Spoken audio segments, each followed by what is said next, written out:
பலமுறை முயற்சி செய்து பலமுறை தோல்விகளை கண்டு வெற்றி பெற்றவர்கள் நிறைய பேர் இருக்காங்க.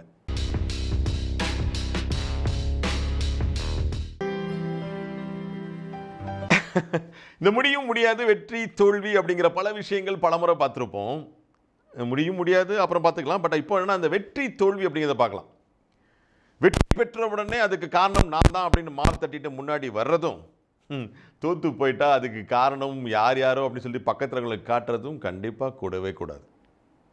இந்த வெற்றி தோல்வி வாழ்க்கையில் பலமுறை வந்து போயிட்டே இருக்கும். ஸோ அது பின்னாடியே நம்ம கவனம் செலுத்தணும்னு வச்சுக்கோங்களேன், வாழ்க்கையை முன்னேறி செல்லக்கூடிய பாதையில் கொண்டு போக முடியாது. பலமுறை முயற்சி செய்து பலமுறை தோல்விகளை கண்டு வெற்றி பெற்றவர்கள் நிறைய பேர் இருக்காங்க.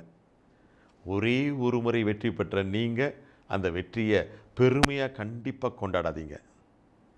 ஸோ நிறைய முறை தோல்வியுற்று நிறைய தோல்விகளை சந்தித்து வெற்றி பெற்றவர்களும் நிறைய பேர் இருக்காங்க. ஸோ உங்கள் தோல்வி கிடைச்ச உடனே அவ்வளோதான் முடிஞ்சு போச்சுன்னு துவண்டு அதோடு முடிச்சு கொள்ளாதீங்க. முயன்றால் முடியாது எதுவுமே இல்லை. ஸோ வெற்றி தோல்வி இது கண்டிப்பாக ஒரு காரணம் அமையக்கூடாது.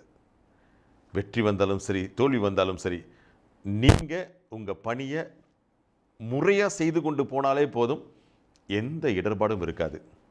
அதுக்கு முன்னாடி வெற்றி உண்மையான வெற்றியாக இருக்கா இல்லையா அப்படிங்கிறத அலசி ஆராய்ந்து அந்த வெற்றிக்கு நீங்கள் தகுதியானவர் தானான்னு தெரிஞ்சிங்கன்னா மட்டும்தான் அந்த வெற்றியை நீங்கள் மட்டும் இல்லை, உங்கள் சுற்றி இருக்கக்கூடிய அத்தனை பேர்களும் அனுபவிக்க முடியும்.